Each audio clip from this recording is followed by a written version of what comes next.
শাইখুল ইসলাম মুফতি তকি উসমানী দামাত বরকতহম বলেন, সময়কে গুনাহের মধ্য দিয়ে কাটানোর ব্যাপারে আল্লাহকে ভয় করো। কখনো অবসর সময় কাটাবে না। যখন নির্জনে থাকবে, অবসর থাকবে, তখন নিজেকে কোনো কাজে ব্যস্ত করে নিবে।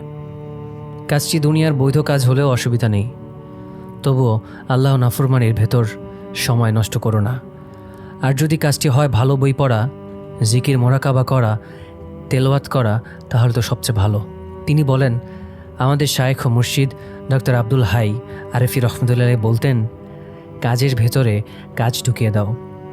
অবসর আছো তো কোনো কাজের প্রোগ্রাম করে নাও। হাতে একটি কাজ আছে তো আরেকটি কাজের প্রোগ্রাম বানিয়ে নাও।